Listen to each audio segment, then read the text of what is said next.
Thank you for joining us for this Nipmuc Principal Student Feature. I'm John Clements. And I'm Moran. This week we're excited to put the spotlight on Nipmuc's Model United Nations, or Model UN Club. One of the defining aspects of the modern world is the impact of globalization. The challenges of the modern world, from climate change to economic development to managing health crises and more, all play themselves out on a global stage. At Nipmuc, one opportunity for students to explore these challenges is the Model UN Club, which provides the chance to role-play the position of world leaders to address global challenges. This year, with the help of Mr. Moloney and Miss Annunziata, Nipmuc's Model UN team traveled to the Yukon Model UN Conference, a 3-day event in which our Model UN participated with students from across New England. As you can see from the picture, Nipmuc had a large group of participants, each of whom represented a different country or the press. In order to learn more about the event, we had the chance to speak with Marria Meshreky and Max Fernandes, the president and VP of our team. We started by asking them to give an overview of Model UN. The Model UN is a simulation of the real UN, and basically it's just a work of diplomacy and how can delegates work together that take on different countries and different stances to come to a resolution. So the goal of Model UN isn't necessarily to debate the topic at hand, but it's to try and find solutions that work for as many people as possible and try to pass as many resolutions as possible. In a typical conference setting, each delegate or each student takes on a country, and that country you understand the point of it, disregarding your personal opinion, and kind of working on building that resolution from your own country's standpoint. Right. And when you're assigned a country, what you'll want to do is you'll want to first research about that country specifically, because like Maria was saying, you want to get rid of any predetermined bias you might have about that country or about that topic. And then you'll want to write a position paper that goes over what the country's stance is on the current problem.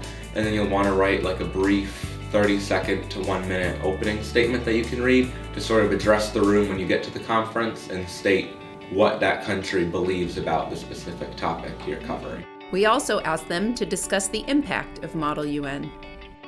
So one of the biggest impacts of Model UN is that when you're given this country, you're able to research a real-world problem. You're able to learn about something that you might have never heard of before. You know, living in Mendon and Upton, we're very sheltered with what we have access to and what we learn and what we see in our day-to-day lives. So learning about problems that other people are facing in different countries is really eye-opening.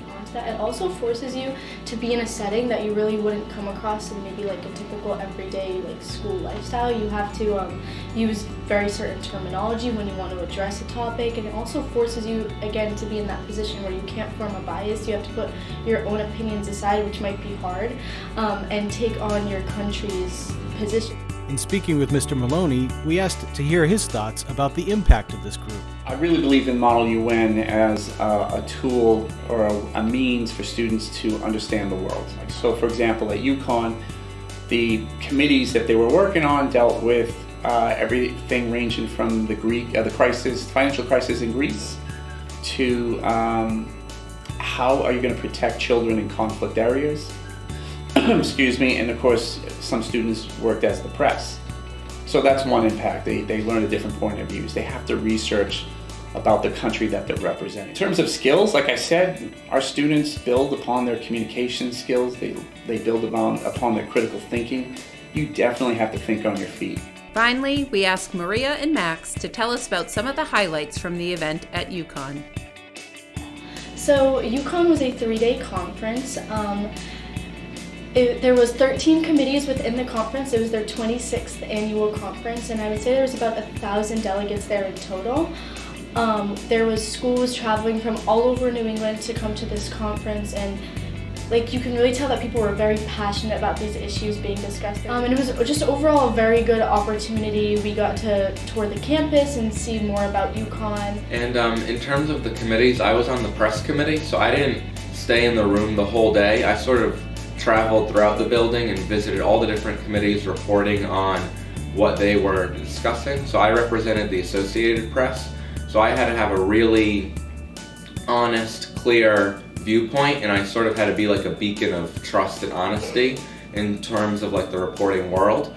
So I got to visit a bunch of different committees, whether it was covering the economic crisis in Greece, to human trafficking, to political fallout during the Cold War. It was very interesting to see all the different committees at different places throughout the conference and what they were covering. Thanks to Marria, Max, and the Model UN team for being such great representatives of Nipmuc. Students, feel free to reach out to them or Mr. Moloney to learn how to participate.